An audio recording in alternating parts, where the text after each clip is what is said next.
Assalamualaikum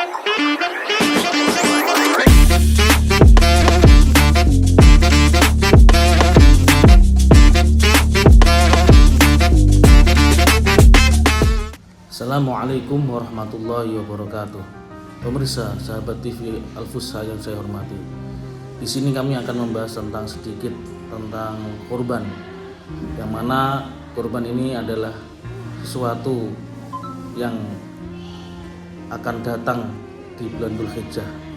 Mungkin kalian masih bingung gimana sih hukumnya kurban ya. Terus kapan sih pelaksanaan kurban?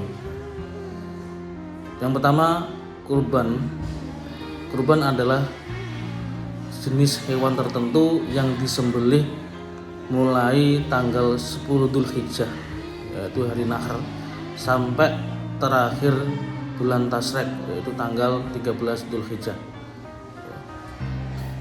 Adapun hukum dari kurban menurut pendapat Imam Syafi'i, beliau mengatakan bahwa ada dua hukum. Yang pertama, sunnah ain, yaitu bagi orang yang tidak mempunyai keluarga.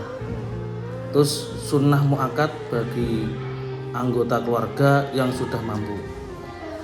Yang kedua, syarat kurban. Yang pertama, hewan yang digunakan harus sejenis an'am, yaitu kalau istilah bahasa kitabnya yaitu hewan rojokoyo ya, seperti domba, kambing kacang, onta, terus sapi atau jenis-jenis kambing yang lain. Jadi yang pertama, hewannya harus hewan an'am ya. Yang kedua, hewan domba ya. Kalau hewan kurban domba ini harus mencapai 1 tahun, umurnya harus sampai 1 tahun. Terus biasanya ditandai dengan adanya poel, yaitu poel itu gigi kambingnya sudah copot ya. Ada yang copot dan tumbuh lagi. Terus kalau kambing kacang ini biasanya harus berumur 2 tahun. Kambing kacang dan sapi ini harus berumur 2 tahun. Adapun onta harus berumur 5 tahun baru boleh digunakan untuk kurban. Terus yang ketiga, syarat yang ketiga, hewannya tidak cacat, tidak ada cacat yang bisa mempengaruhi dagingnya atau bisa mempengaruhi anggota tubuh yang biasanya dikonsumsi. Misalkan dagingnya menjadi bau atau kambingnya menjadi kurus, contohnya seperti kakinya pincang atau ekornya putus. Nah, jadi ini tidak bisa digunakan untuk berkurban. Terus yang keempat, hewannya harus diniati. Misalkan kambing ini saya niatkan untuk berkurban, untuk kurban. Terus kita akan membahas tentang kapan sih pelaksanaan kurban ya. Kurban itu dilaksanakan mulai terbitnya matahari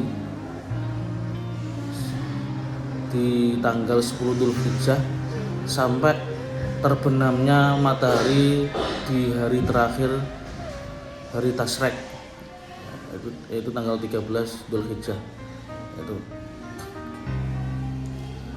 Terus alokasinya daging yang dialokasikan itu untuk orang yang miskin atau orang kaya ya. Jadi ketika kurban itu wajib, maka mudhahi atau orang yang berkorban ini tidak boleh memakannya sedikit pun ya. Jadi semuanya harus disedekahkan. Adapun kurban sunnah ya, ini mudhahi atau orang yang berkorban ini boleh mencicipi ala kadarnya ya, untuk tabarukan, mencari berkah.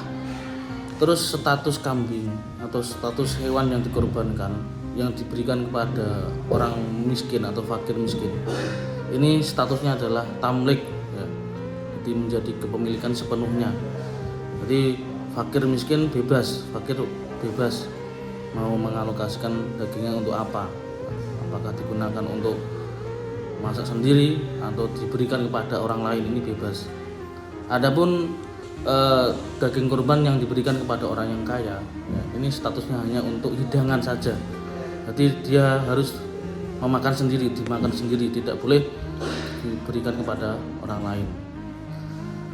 Dan daging kurban ini tidak boleh dijual, ini larangan.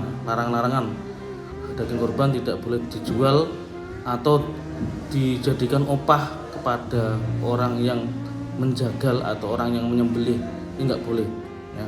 Ini larangan, nggak boleh dilakukan. Terus trik atau cara supaya kambing kurban tidak perengus atau tidak kalau dikonsumsi tidak menimbulkan bau yang tidak sedap, itu ada triknya.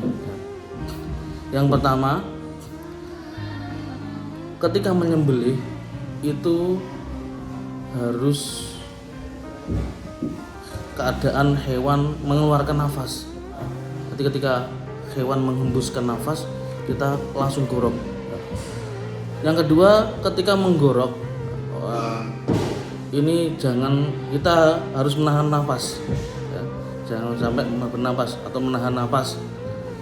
Jadi kita menahan nafas, ini bisa menjadikan kambingnya tidak perengus ya. Itu. Terus kita atau sebagai penyembelih, orang yang menyembelih, yang menggorok, ini berpakaian rapi, lebih-lebih berwudu ya. Kalau bisa berwudu dulu, terus berpakaian rapi ya. Memakai wangi-wangian ya, ini juga sangat mempengaruhi.